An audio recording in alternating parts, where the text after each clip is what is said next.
Je voudrais commencer par vous poser une question simple, une question que peut-être vous ne vous êtes jamais vraiment posée ou que vous vous êtes posée en passant sans lui accorder le temps qu'elle mérite. Est-ce que vous vous souvenez de la dernière fois que vous avez ressenti cette sensation étrange, cette légère tension dans la poitrine, ce souffle un peu plus court, ce sentiment diffus que quelque chose n'allait pas, sans que vous puissiez nommer exactement quoi? Peut être que c'était hier soir, avant de dormir, peut être que c'était ce matin en vous levant. Peut être que c'est maintenant, en ce moment même, pendant que vous m'écoutez. Cette sensation, nous l'appelons souvent anxiété, et très souvent, notre premier réflexe est de vouloir la faire taire, de la chasser, de l'ignorer, de faire comme si elle n'était pas là. Nous nous disons, ce n'est rien, je suis fatigué, ça va passer. Et parfois, ça passe, effectivement, mais elle revient, toujours, un peu plus tard, sous une forme différente, dans un contexte différent, et nous recommençons à la fuir. Et elle revient encore. Aujourd'hui, j'aimerais vous inviter à faire quelque chose d'un peu inhabituel, quelque chose qui peut sembler contre-intuitif, peut être même un peu inquiétant au premier abord. J'aimerais vous inviter à vous retourner, à regarder cette anxiété en face, non pas pour la combattre, non pas pour la vaincre, mais pour l'écouter, parce que voilà ce que des années de pratique clinique, des années à asseoir des êtres humains en face de moi dans mon cabinet, des années à lire, à réfléchir, à chercher m'ont appris. L'anxiété n'est pas votre ennemi. L'anxiété est un messager maladroit, parfois bruyant, parfois épuisant, mais un messager quand même. Et ce messager, depuis des mois, depuis des années, essaie de vous dire quelque chose. La question que nous allons explorer ensemble aujourd'hui, c'est quoi? Que cherche-t-elle à vous dire? Ce voyage que nous allons faire ensemble, il ne sera pas toujours facile. Il demande une certaine forme de courage, le courage de se regarder honnêtement, le courage de s'asseoir avec ce qui est inconfortable. Mais je vous promets quelque chose, à l'arrivée, vous vous comprendrez un peu mieux et vous-même mieux compris. Vous serez un peu plus libre. Alors, installez-vous confortablement, respirez doucement et laissez-vous accompagner. Je vais vous parler d'une femme que j'appellerai Claire. Claire avait 42 ans quand elle est venue me consulter pour la première fois. Elle était cadre dans une grande entreprise, mère de 2 enfants, épouse attentionnée. De l'extérieur, sa vie semblait organisée, maîtrisée, presque enviable. Mais Claire ne dormait plus. Depuis des mois, elle se réveillait à 3 heures du matin, le cœur battant, avec une liste interminable de choses à faire qui tournaient en boucle dans sa tête. Elle avait des maux de ventre réguliers que son médecin ne parvenait pas à expliquer. Elle sursautait au moindre bruit. Elle vérifiait 3 fois si elle avait bien fermé la porte à clé. Quand je lui ai demandé ce qu'elle ressentait, elle a réfléchi un long moment, puis elle a dit « J'ai l'impression que quelque chose de terrible va arriver, mais je ne sais pas quoi ». Ce que décrit Claire, c'est ce que nous appelons l'anxiété généralisée. Et je rencontre des Claires presque tous les jours, des hommes et des femmes qui portent en eux cette tension permanente, cette vigilance constante, comme s'ils étaient en état d'alerte perpétuelle face à un danger qu'ils ne voient pas. Ce que je veux vous expliquer maintenant, c'est d'où vient cette alarme. Parce que pour comprendre ce que l'anxiété essaie de nous dire, il faut d'abord comprendre comment elle fonctionne. Notre cerveau, dans son architecture profonde, est un organe de survie avant d'être un organe de bonheur. Il a été façonné par des millions d'années d'évolution pour une seule priorité, nous maintenir en vie. Et pour remplir cette mission, il dispose d'un système d'alarme extraordinairement efficace. Ce système, c'est l'amygdale, une petite structure en forme d'amande logée au cœur de notre cerveau émotionnel. Elle scanne en permanence notre environnement à la recherche de menaces potentielles. Et quand elle en détecte une, réelle ou supposée, elle déclenche une cascade de réactions physiologiques. Le cœur s'accélère, les muscles se tendent, la respiration s'accélère, les hormones de stress inondent notre organisme. Tout cela en une fraction de seconde, bien avant que notre cerveau conscient ait eu le temps de traiter l'information. c'est ce qu'on appelle la réponse de combat ou de fuite.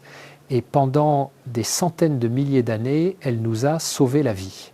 Face aux prédateurs dans la savane, c'est elle qui nous permettait de fuir ou de nous battre.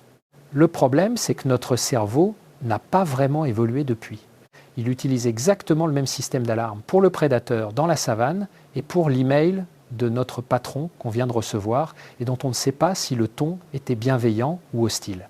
Pour le tigre qui fond sur nous et pour la réunion importante de demain matin, pour la menace de mort imminente et pour la pensée fugace, et si je n'étais pas à la hauteur. Notre cerveau ne fait pas toujours très bien la différence entre un danger réel et un danger imaginé, entre une menace physique et une menace symbolique, entre le présent et le futur. Et c'est là que commence l'anxiété chronique. Vous savez, il y a une métaphore que j'utilise souvent avec mes patients.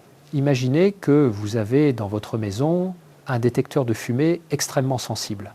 Si sensible qu'il se déclenche non seulement quand il y a un incendie, mais aussi quand vous faites brûler votre toast le matin. À chaque fois qu'il sonne, vous sursautez, votre cœur bat plus vite, vous regardez partout pour trouver le feu. Et bien sûr, la plupart du temps, il n'y a pas de feu. Juste un toast un peu trop grillé.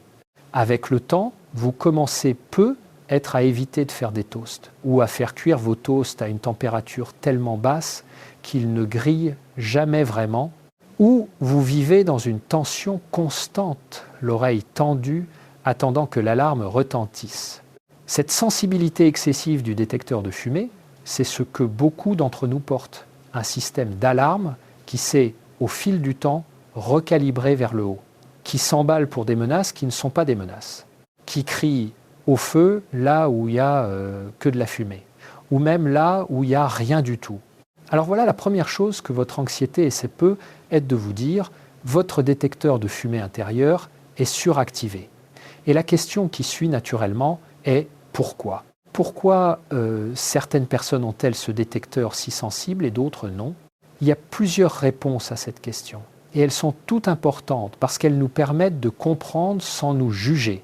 La première réponse, c'est la génétique. Certaines personnes naissent avec un système nerveux plus réactif que d'autres. Ce n'est pas une faiblesse, ce n'est pas un défaut, c'est simplement une variation de la biologie humaine.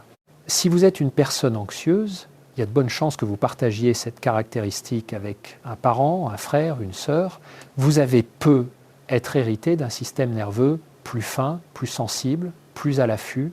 La deuxième réponse, c'est l'histoire. L'histoire de votre enfance, de vos premières expériences avec le monde.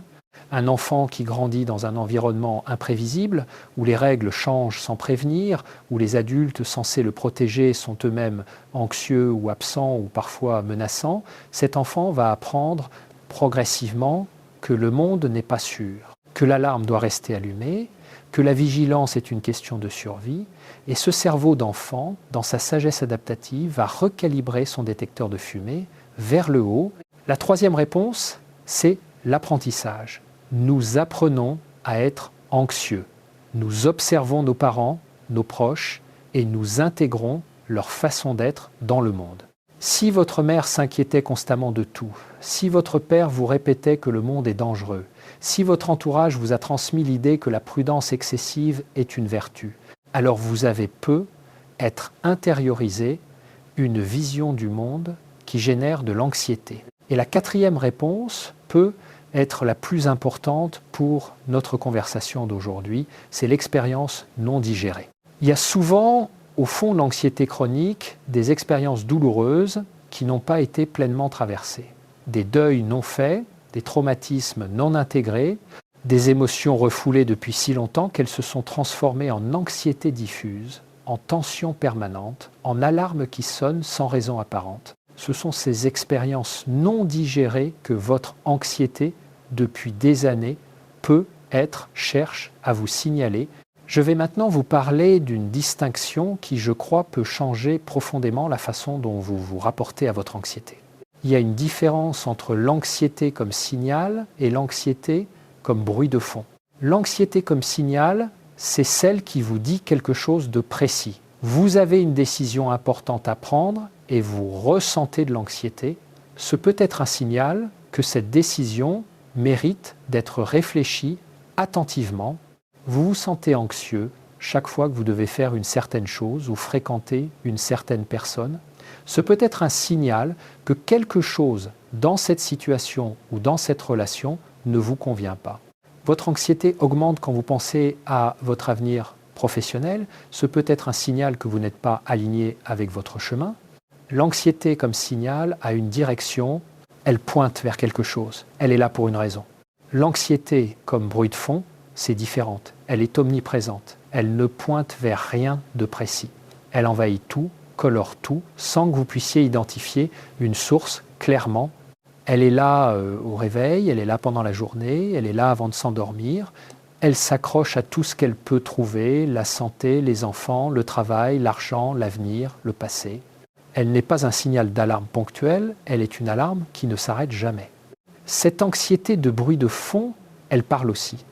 Mais son message est plus profond, plus enfoui. Et pour l'entendre, il faut parfois creuser davantage. Claire, dont je vous parlais tout à l'heure, avait les deux. Elle avait l'anxiété de bruit de fond, cette tension permanente, cette vigilance constante qui ne la quittait jamais. Mais elle avait aussi des signaux précis. Et ce n'est que lorsque nous avons commencé à nous asseoir vraiment avec son anxiété, à l'écouter au lieu de la combattre, que ces signaux sont devenus audibles. Le premier signal disait « tu es épuisé, tu en fais trop depuis trop longtemps, ton corps dit non ». Le deuxième signal disait le travail que tu fais n'est plus en accord avec tes valeurs. Tu te sacrifies pour quelque chose qui ne te nourrit plus. Et le troisième signal, le plus profond, le plus difficile à entendre, tu te perds toi-même. Dans tous tes rôles, dans toutes tes responsabilités, tu as oublié de prendre soin de toi. Aucun de ces messages n'était agréable à entendre, mais chacun d'eux était vrai. Et les entendre, vraiment les entendre, a été le début d'un changement profond dans la vie de Claire. Si jusqu'à présent quelque chose de ce que vous avez entendu vous a touché, a fait écho en vous, je vous invite à prendre un moment, respirer. Et si vous souhaitez continuer à recevoir ce type de réflexion, de cheminement sur la vie intérieure, sur l'art de se comprendre et de prendre soin de soi, pensez à vous abonner. Ainsi, nous pourrons continuer ce chemin ensemble. Je voudrais maintenant entrer dans quelque chose de plus concret. Parce que je ne crois pas aux discours qui flottent dans les nuages sans jamais toucher terre. Ce qui m'intéresse, c'est ce qui se passe dans la vraie vie, dans vos matinées, dans vos nuits, dans vos relations. Alors permettez-moi de vous parler des messages les plus fréquents que l'anxiété essaye de transmettre. Ces messages que j'ai entendus sous 1000 formes différentes dans mon cabinet au fil des années. Le premier message, et peut être le plus universel, c'est celui-ci. Tu ne t'accordes pas assez de valeur. L'anxiété de performance, vous la connaissez sans doute. Cette peur de ne pas être à la hauteur, de ne pas faire assez bien, d'être jugé, critiqué, rejeté. Cette voix intérieure qui dit « tu aurais pu mieux faire », ils vont s'en apercevoir. Tu n'es pas aussi compétent que tu en as l'air. Cette anxiété-là, derrière sa brutalité, dit quelque chose d'essentiel. Tu as lié ta valeur à ta performance. Tu penses que tu mérites d'être aimé, accepté, respecté uniquement si tu réussis, si tu produis, si tu es utile. Et cette équation-là est une source inépuisable d'anxiété. Parce qu'il n'y a jamais assez de performance pour combler un manque d'estime de soi fondamentale. Ce n'est pas en travaillant plus que vous résoudrez cette anxiété-là.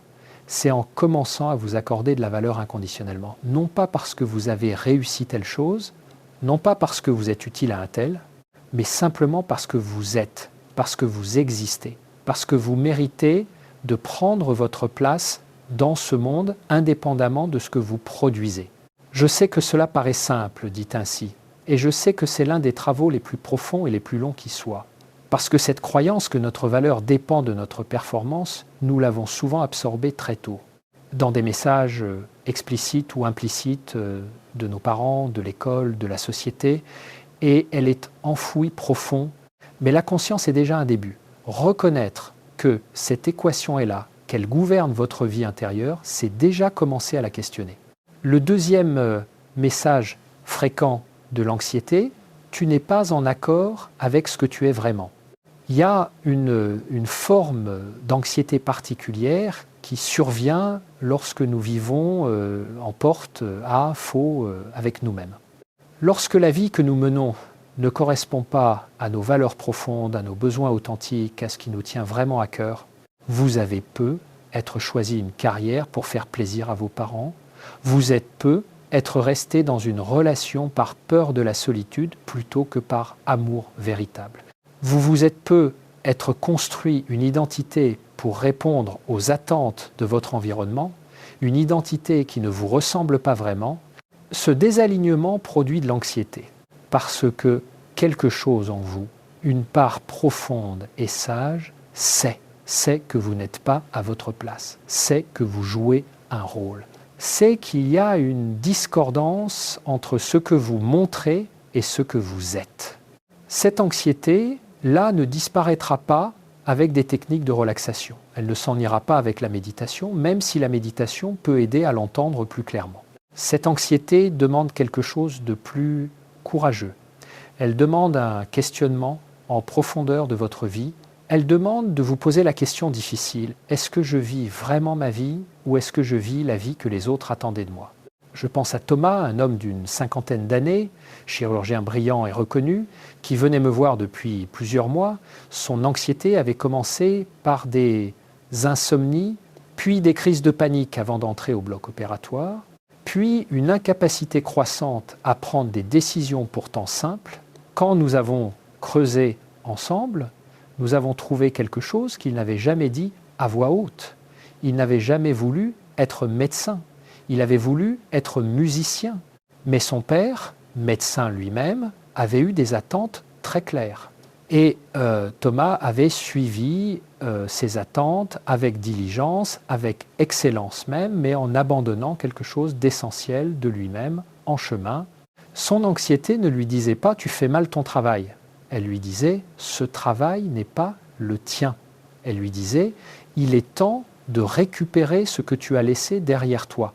Je ne vous dis pas que Thomas a tout quitté pour devenir musicien. La vie réelle est plus complexe que ça. Mais il a réintroduit la musique dans sa vie. Il s'est interrogé honnêtement sur ses choix.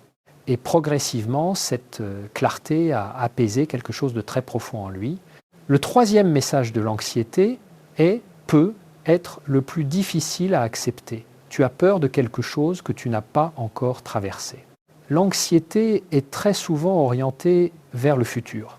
Elle fabrique des scénarios, des catastrophes imaginaires, des désastres qui n'ont pas encore eu lieu et qui, dans la grande majorité des cas, n'auront jamais lieu. Notre cerveau anxieux est un extraordinaire fabricant de pires cas possibles. Mais pourquoi fait-il ça ? Il y a une réponse que j'aime beaucoup, parce qu'elle est à la fois psychologique et profondément humaine.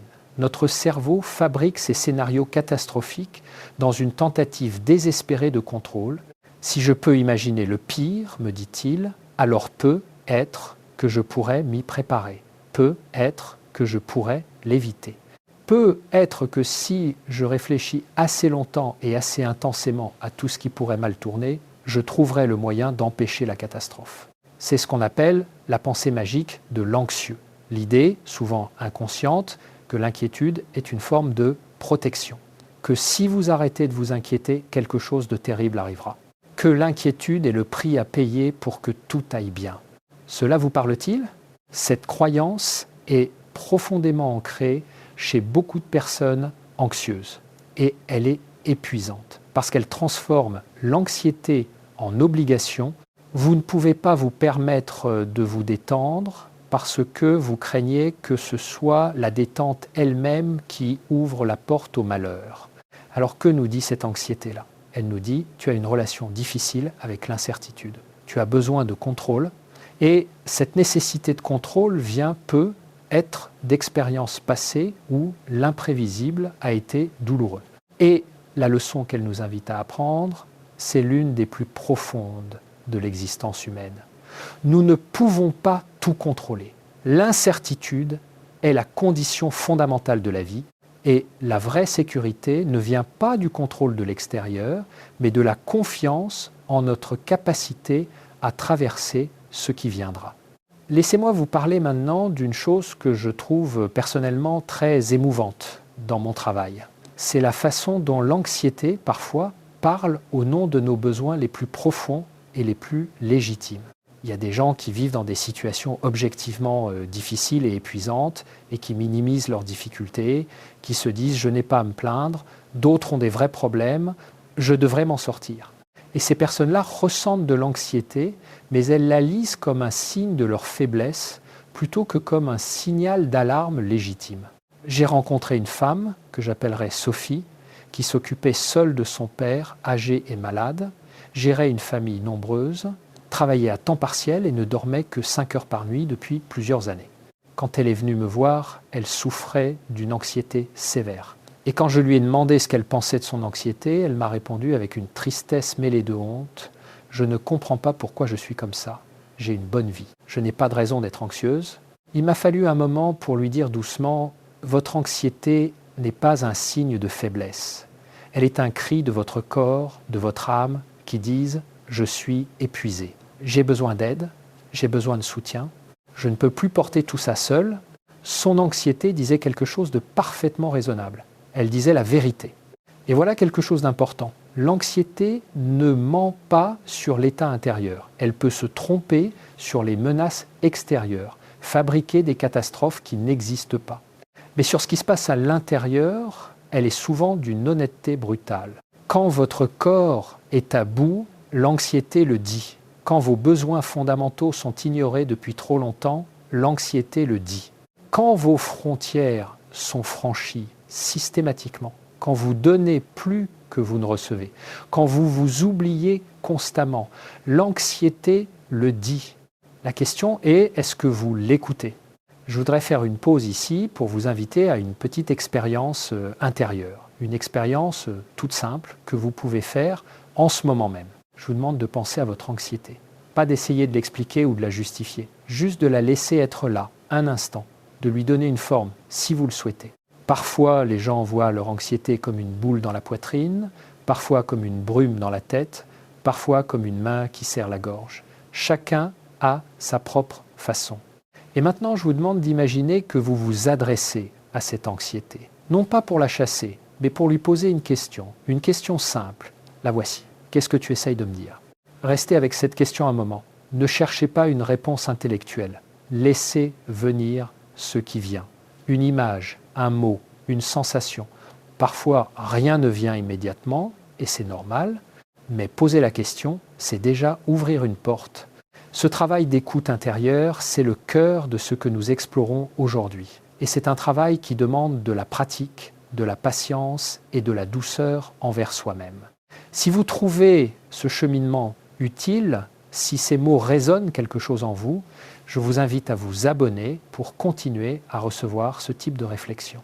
Et si vous pensez à quelqu'un dans votre entourage qui porte lui aussi de l'anxiété en silence, peut-être que partager cet épisode avec cette personne serait le plus beau cadeau que vous puissiez lui faire aujourd'hui. Je voudrais maintenant aborder un sujet qui me tient profondément à cœur et dont on ne parle pas assez. C'est la relation entre l'anxiété et les émotions refoulées. Nous vivons dans une culture qui, globalement, n'est pas très à l'aise avec les émotions. Depuis l'enfance, on nous transmet souvent, explicitement ou implicitement, l'idée que certaines émotions sont acceptables et d'autres non. La joie, l'enthousiasme, la bonne humeur, acceptées. La colère, la tristesse, la peur, la jalousie, la honte, moins bien vue. Invité, à cacher, à surmonter rapidement, alors nous apprenons à gérer nos émotions. C'est à dire que nous apprenons à les contrôler, à les minimiser, à les mettre de côté. Nous apprenons à dire « ça va quand ça ne va pas ». Nous apprenons à sourire alors que nous souffrons.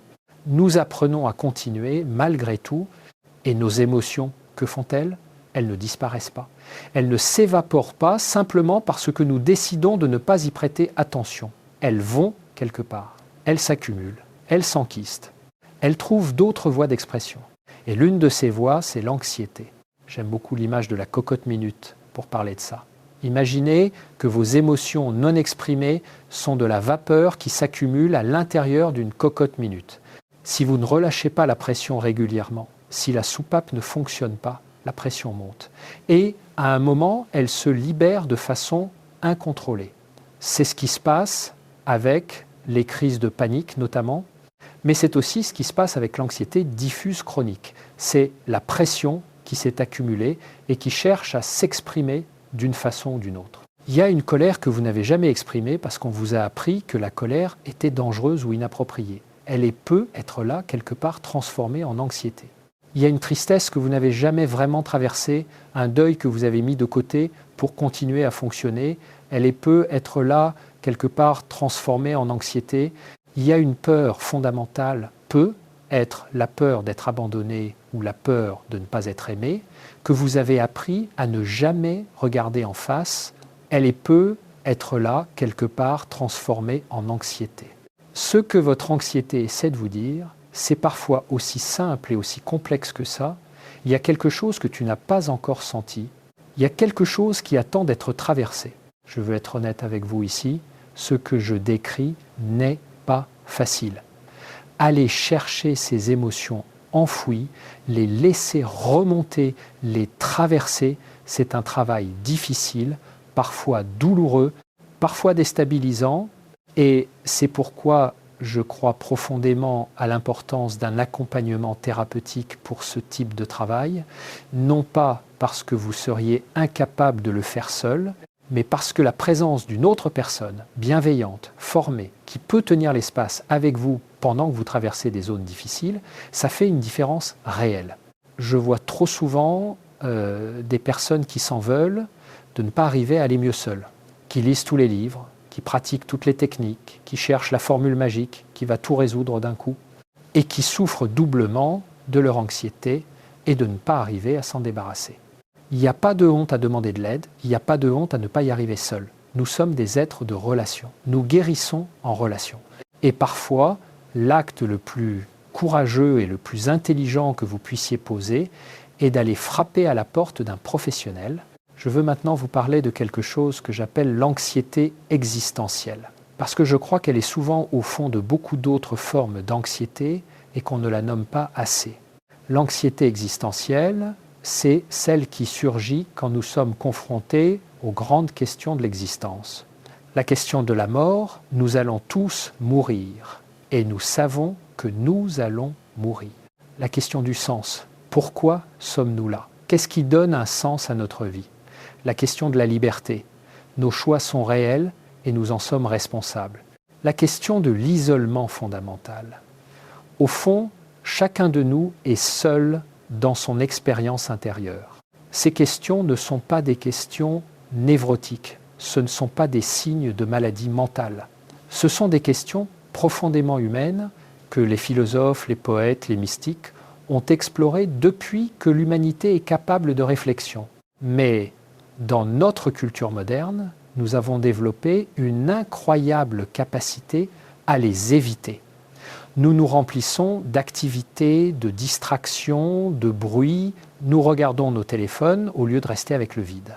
Nous planifions, nous organisons, nous nous occupons, tout plutôt que de rester face à ces questions vertigineuses.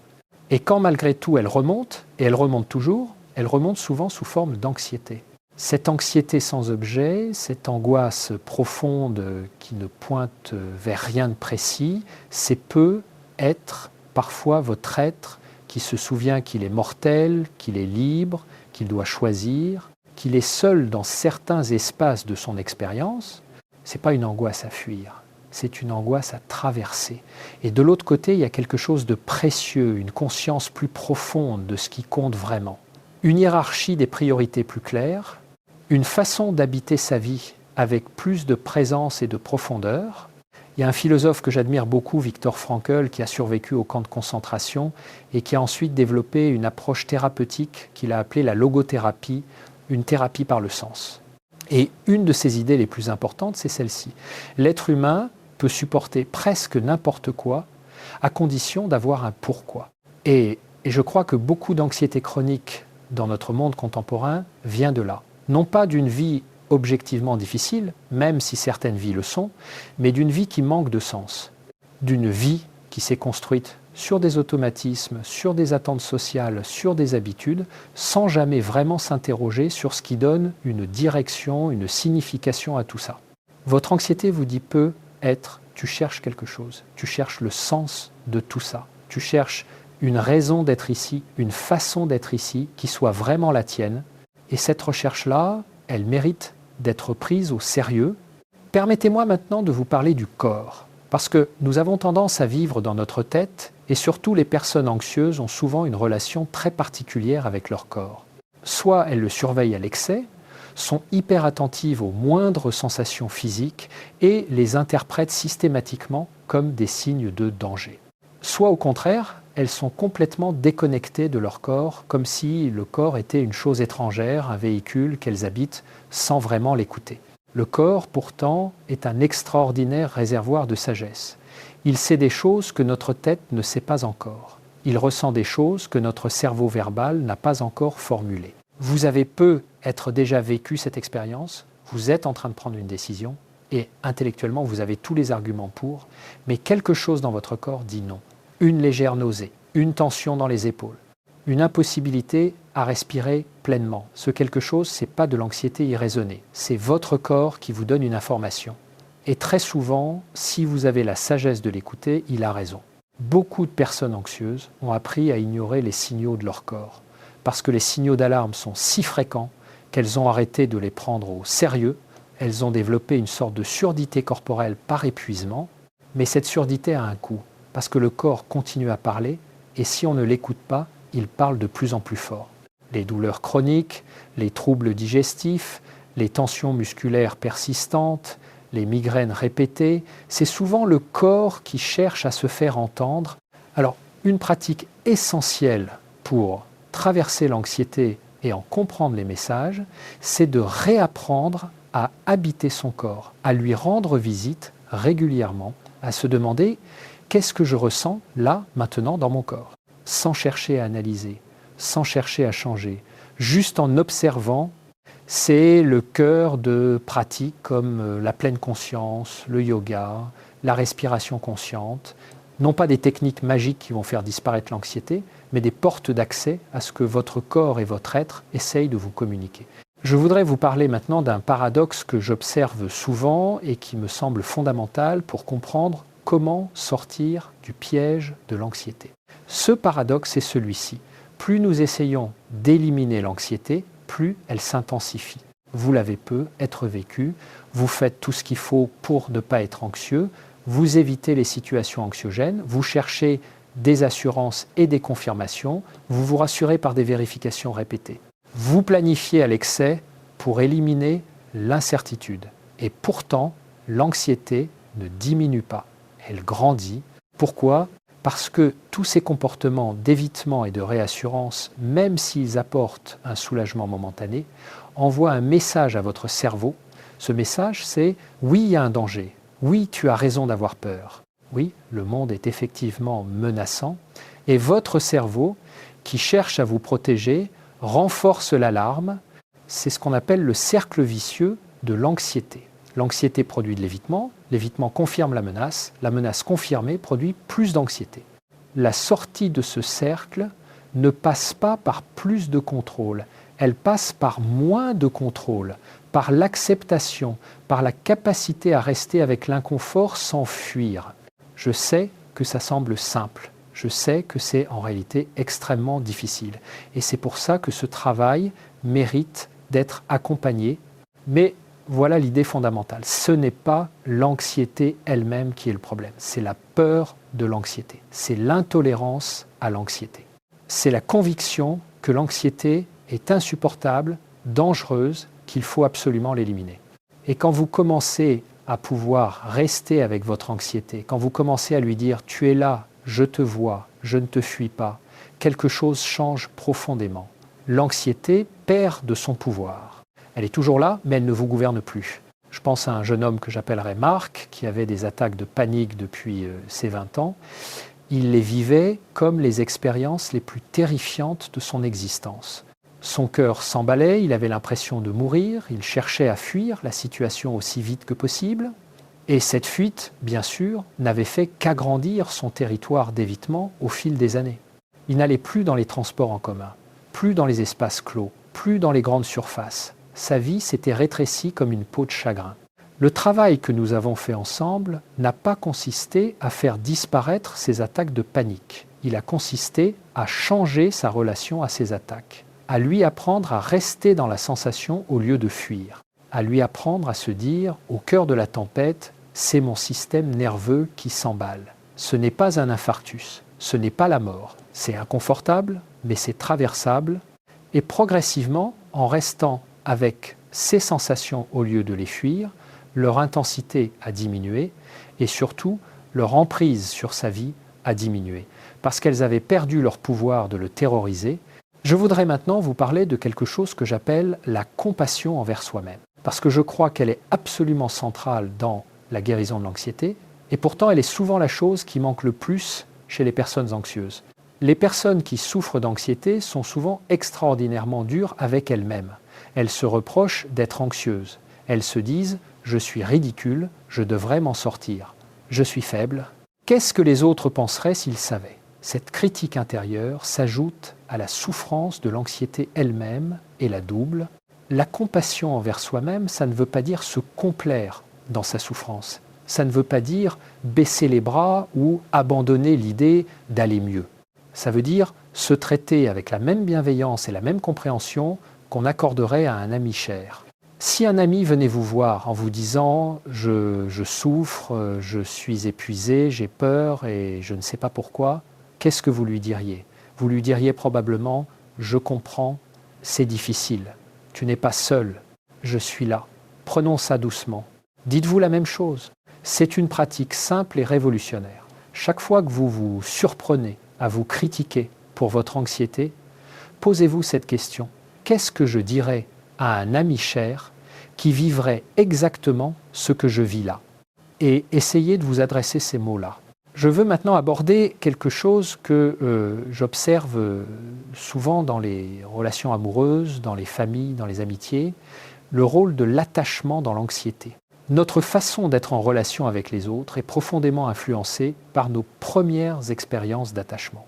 Les travaux de John Bowlby et Mary Ainsworth, dans les années 1960 et au-delà, ont montré que les bébés ont un besoin fondamental de proximité et de sécurité avec leur figure d'attachement, leurs parents principalement. Et selon la façon dont ces besoins ont été satisfaits ou non dans les premières années de vie, nous développons des styles d'attachement différents. Certains d'entre nous ont développé un attachement sécure. Nous avons appris que les autres sont globalement fiables, que nous pouvons nous appuyer sur eux, que même quand ils s'éloignent, ils reviennent. Cela ne veut pas dire que nous n'avons jamais d'anxiété dans les relations, mais notre base est solide. D'autres ont développé un attachement anxieux. Nous avons appris, souvent parce que nos figures d'attachement étaient inconsistantes, parfois disponibles, parfois non, que nous ne pouvions pas compter sur les autres de façon stable. Alors nous sommes devenus hyper vigilants dans les relations, nous cherchons constamment des signes d'approbation ou de rejet, nous avons besoin de nombreuses confirmations que l'autre nous aime encore, nous avons peur que l'autre parte. Nous faisons beaucoup pour plaire, pour ne pas décevoir, pour maintenir le lien à tout prix. Cette forme d'anxiété relationnelle est très répandue et elle dit quelque chose d'essentiel. Quelque part en toi, tu n'as pas appris à te sentir en sécurité dans les relations. Tu n'as pas appris que tu méritais d'être aimé de façon stable et inconditionnelle. Et cette blessure ancienne se réactive dans chaque relation importante de ta vie adulte. Le chemin vers la guérison de cette anxiété, là, passe par ce qu'on appelle l'expérience corrective, faire l'expérience progressivement de relations dans lesquelles vous pouvez être vous-même et être quand même accepté, dans lesquelles l'autre est fiable et constant, dans lesquelles vous n'avez pas à vous battre pour mériter l'amour. Parfois, cette expérience corrective, on peut la vivre dans une relation thérapeutique, parfois dans une amitié profonde, parfois dans une relation amoureuse saine, et parfois aussi dans la relation que vous développez avec vous-même. Si quelque chose de ce que vous entendez vous touche ou vous aide à vous comprendre un peu mieux, je vous invite à prendre le temps de vous abonner. Votre présence à ces moments de réflexion est précieuse et continuer ce chemin ensemble a du sens. Je voudrais maintenant vous parler de quelque chose de plus pratique, des pistes concrètes pour commencer à dialoguer avec votre anxiété, pour commencer à entendre ce qu'elle dit. La première piste, c'est le journal émotionnel. L'idée est simple, prendre un moment chaque jour, idéalement le soir, pour écrire ce que vous avez ressenti dans la journée. Pas ce que vous avez fait, pas ce qui s'est passé à l'extérieur, mais ce qui s'est passé à l'intérieur, quand l'anxiété s'est manifestée. Dans quelle situation, avec quelle intensité, et si vous pouvez, avec quelle pensée ou quelle émotion sous-jacente. Au début, cet exercice peut sembler bizarre ou difficile. Nous ne sommes souvent pas très bien entraînés à nommer nos états intérieurs. Mais progressivement, quelque chose se développe. Une capacité à s'observer sans se juger. Une compréhension de ses propres schémas. Une cartographie personnelle de son anxiété. La deuxième piste, c'est ce que j'appelle le dialogue intérieur bienveillant. Quand vous sentez l'anxiété monter, au lieu de la combattre ou de l'ignorer, essayez de lui parler. Vraiment. Dites-lui, je t'entends, tu es là. Qu'est-ce que tu essayes de me dire ? Et restez ouvert à ce qui vient. Sans attente, sans jugement. Cela peut sembler étrange au début. Notre culture n'est pas très à l'aise avec l'idée de parler à ses émotions. Mais c'est une pratique qui peut ouvrir des portes surprenantes. La troisième piste, c'est la pratique de la pleine conscience. Je parle souvent de pleine conscience et je vais être clair sur ce que j'entends par là. Ce n'est pas une technique de relaxation. Ce n'est pas une façon de ne plus penser ou de ne plus ressentir. C'est une façon d'observer ce qui se passe dans votre expérience, moment après moment, avec une curiosité bienveillante plutôt qu'avec un jugement ou une réaction automatique. En pratique de pleine conscience, on apprend à observer l'anxiété sans être emporté par elle. On apprend à dire « il y a de l'anxiété là, dans ce corps, dans cet esprit, je l'observe, je ne suis pas cette anxiété, je suis celui qui observe ». Cette distance, même légère, change tout. Elle vous sort de la fusion avec l'anxiété. Elle vous rappelle que vous êtes plus grand que votre anxiété, que vous existez au-delà d'elle.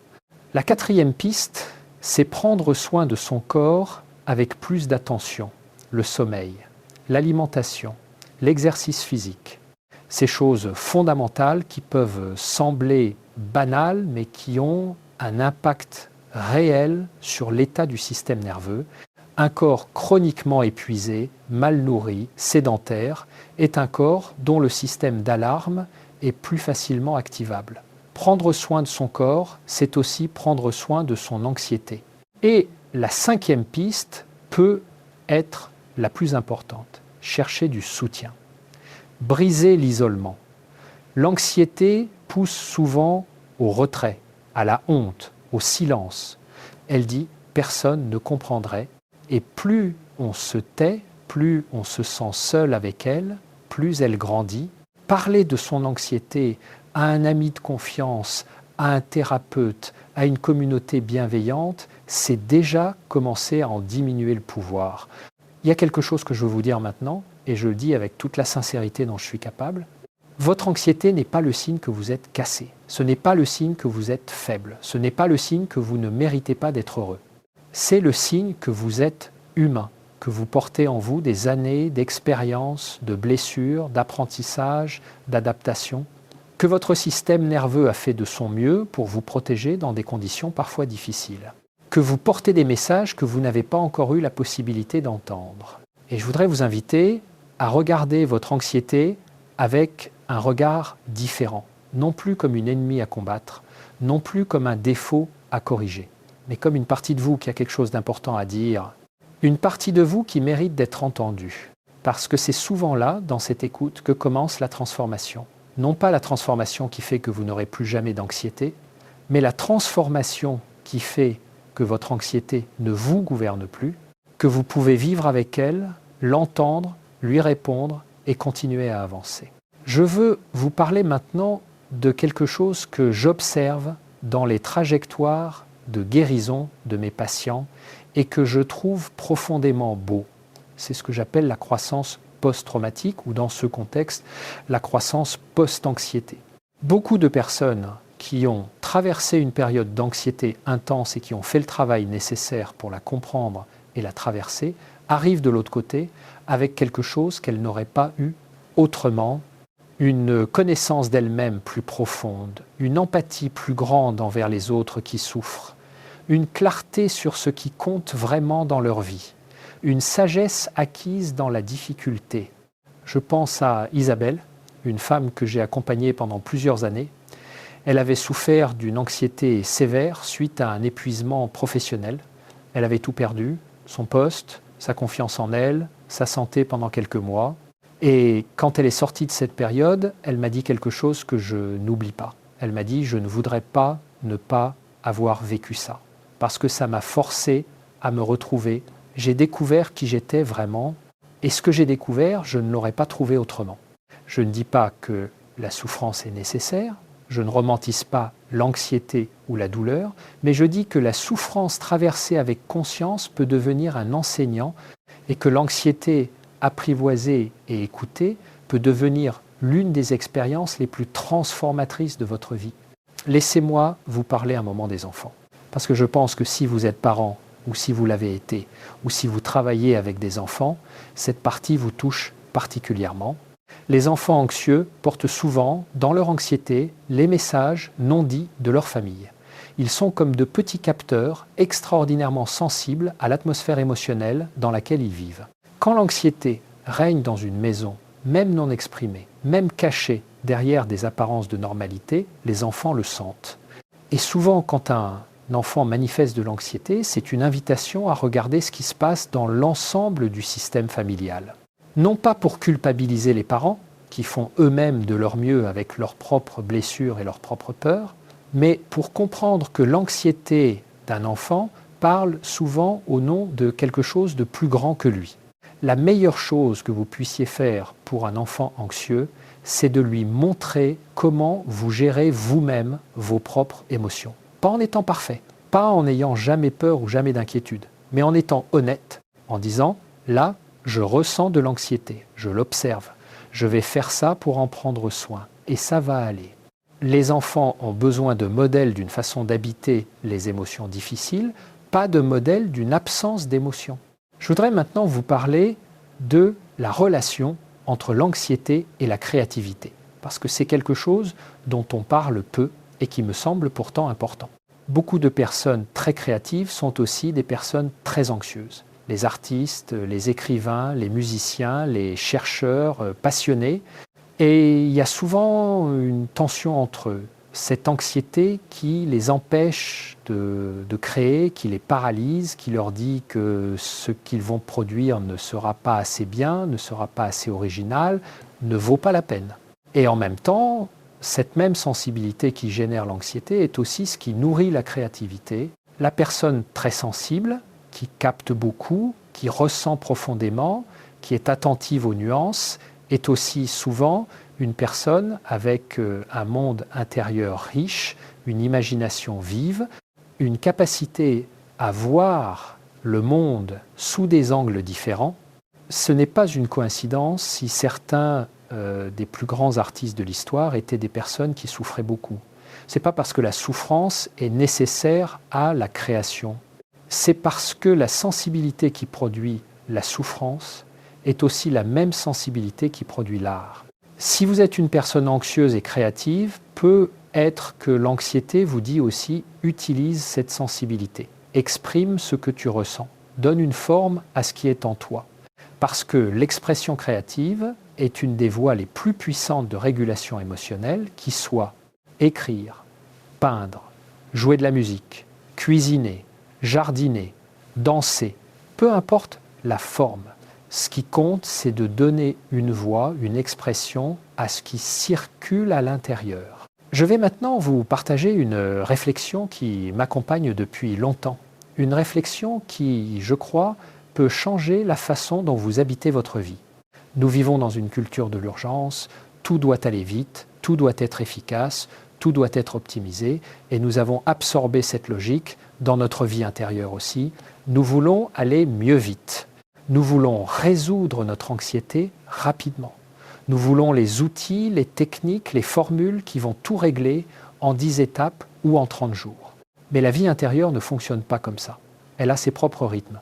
Elle demande du temps, de la patience, de la répétition, de la constance. Elle demande de la douceur. Et j'ai observé chez de nombreuses personnes anxieuses une profonde impatience envers leur propre processus. Une intolérance à la lenteur de leur guérison, une tendance à se juger sévèrement pour ne pas guérir assez vite, ce qui bien sûr ajoute du stress à l'anxiété qui elle-même ralentit le processus de guérison. Je vous invite à cultiver une qualité que je crois être l'une des vertus les plus précieuses pour les personnes anxieuses. La patience envers soi-même, la capacité à dire « je suis en chemin ». Ce n'est pas parfait, ce n'est pas rapide, mais je vais dans la bonne direction et ça suffit. Il y a une belle image que j'utilise parfois, celle de l'eau qui creuse la pierre, pas par la force, pas par la rapidité, mais par la constance, la régularité, la persistance douce. La transformation intérieure ressemble souvent à ça. Pas un événement spectaculaire et soudain, mais à une succession de petits moments d'éveil, de petites prises de conscience, de petits changements de regard qui, accumulés sur le temps, finissent par transformer profondément la façon dont vous habitez votre vie. Nous approchons de la fin de notre chemin d'aujourd'hui et avant de conclure, je voudrais vous offrir quelques réflexions sur ce que signifie vivre avec l'anxiété plutôt que malgré elle. Il y a une différence importante entre guérir de l'anxiété et apprendre à vivre avec elle. Guérir de l'anxiété, dans le sens d'en être totalement débarrassé pour toujours, c'est souvent une attente irréaliste. L'anxiété fait partie de la condition humaine. Tant que nous serons des êtres capables d'anticiper l'avenir, tant que nous aimerons des gens et des choses qui peuvent nous être enlevées, tant que nous ferons face à l'incertitude fondamentale de l'existence, nous connaîtrons des moments d'anxiété. Mais entre une anxiété qui vous gouverne, qui rétrécit votre vie, qui vous empêche d'être pleinement présent à ce qui compte, et une anxiété que vous comprenez, que vous pouvez traverser, dont vous pouvez entendre les messages, il y a un espace immense, et dans cet espace, il y a la liberté. Vivre avec l'anxiété de façon sage, c'est apprendre à la reconnaître quand elle arrive, sans dramatiser, sans minimiser. « Oh, te voilà toi, qu'est-ce que tu as à me dire aujourd'hui ?» C'est apprendre à s'occuper d'elle avec bienveillance, lui donner ce dont elle a besoin. Parfois c'est du repos, parfois c'est du mouvement, parfois c'est une conversation honnête avec quelqu'un de confiance. Parfois c'est une plongée dans ce qui a généré cette anxiété. C'est apprendre à ne pas la laisser prendre tout l'espace, à lui dire « je t'entends, mais tu ne décides pas de tout. Je peux fonctionner même avec toi présente. Je n'ai pas besoin d'attendre que tu partes pour vivre. » Et c'est apprendre à lui être reconnaissant, parfois. Reconnaissant de l'information qu'elle vous a apportée. Reconnaissant de la croissance qu'elle a rendue possible. Reconnaissant de la conscience plus profonde qu'elle vous a forcé à développer. Je veux conclure par une image qui me vient souvent quand je pense à ce voyage que nous faisons tous, à notre façon, avec nos ombres et nos lumières. Imaginez que vous marchez dans une forêt et que cette forêt est belle, vivante, riche de 1000 détails. Mais certaines parties sont sombres, touffues, difficiles à traverser et vous avez peur d'y entrer. Alors, vous restez sur les sentiers bien tracés, vous évitez les zones d'ombre, vous faites de grands détours pour ne pas avoir à y passer. L'anxiété, c'est souvent une des zones sombres de cette forêt, un endroit que vous évitez depuis longtemps, un endroit où vous n'osez pas aller. Mais que se passerait-il si vous vous décidiez à y entrer prudemment, avec précaution, en prenant le temps de vous habituer à l'obscurité? Et si vous découvriez que cette zone sombre cache au fond d'elle quelque chose de précieux, une source, un arbre magnifique, une ouverture vers quelque chose de nouveau. C'est souvent ce qui attend de l'autre côté de l'anxiété. Quand on a eu le courage de s'y asseoir vraiment, de l'écouter vraiment, de traverser ce qu'elle cache. Ce voyage, il est différent pour chacun d'entre vous. Il a ses propres rythmes, ses propres zones d'ombre, ses propres trésors cachés. Personne ne peut le faire à votre place. Mais personne n'a non plus à le faire complètement seul. Et je suis profondément convaincu de ceci. Vous avez en vous tout ce qu'il vous faut pour traverser ce chemin. La sensibilité qui génère votre anxiété est aussi la même sensibilité qui vous permet de ressentir profondément la vie, d'aimer profondément, de vous connecter profondément aux autres et à vous-même. Ce n'est pas un fardeau, c'est un don qui demande à être apprivoisé, cultivé, orienté. prenez soin de votre anxiété, écoutez-la, répondez-lui avec douceur et faites confiance au processus. Faites confiance au fait que quelque chose en vous cherche la lumière et que cette recherche, aussi maladroite et douloureuse soit-elle parfois, est déjà une forme de guérison. Voilà, nous arrivons au terme de ce chemin parcouru ensemble aujourd'hui. Nous avons exploré ce qu'est l'anxiété dans sa dimension biologique et psychologique. Nous avons parlé des messages qu'elle porte, la nécessité de vous accorder de la valeur inconditionnellement, le besoin d'être en accord avec ce que vous êtes vraiment, la relation difficile à l'incertitude et au contrôle, les émotions refoulées qui cherchent une voie d'expression, les besoins légitimes qui ont été ignorés. Nous avons parlé du paradoxe de l'anxiété, de la façon dont la fuite l'intensifie. Nous avons parlé de compassion envers soi-même, de l'attachement, des pratiques concrètes pour commencer à dialoguer avec son anxiété. Et nous avons parlé de ce qui attend de l'autre côté, une connaissance de soi plus profonde, une vie plus alignée, une liberté plus grande. Ce que je voudrais que vous reteniez, si vous ne deviez retenir qu'une seule chose, c'est ceci. Votre anxiété n'est pas votre ennemi. Elle est une partie de vous qui cherche à être entendue. Et dans cette écoute, il y a le début de tout. Prenez soin de vous, soyez doux avec vous-même. Et rappelez-vous que vous n'êtes pas seul sur ce chemin. Des millions d'êtres humains partagent cette expérience avec vous. Et beaucoup d'entre eux, parmi ceux qui ont eu le courage de traverser leur zone d'ombre, vous diront que ce voyage en valait la peine. Merci de m'avoir accompagné jusqu'ici. Si ce que vous avez entendu aujourd'hui vous a été utile d'une façon ou d'une autre, si cela a fait écho à quelque chose en vous, je vous invite à vous abonner pour continuer ce chemin ensemble. Et si vous pensez à quelqu'un dans votre vie qui porte lui aussi de l'anxiété en silence, quelqu'un qui aurait besoin d'entendre que ce qu'il ressent a un sens, que ce n'est pas une faiblesse, que c'est traversable, alors être que partager cet épisode avec cette personne serait la plus belle chose que vous puissiez faire aujourd'hui. Nous nous retrouvons dans le prochain épisode. Prenez soin de vous.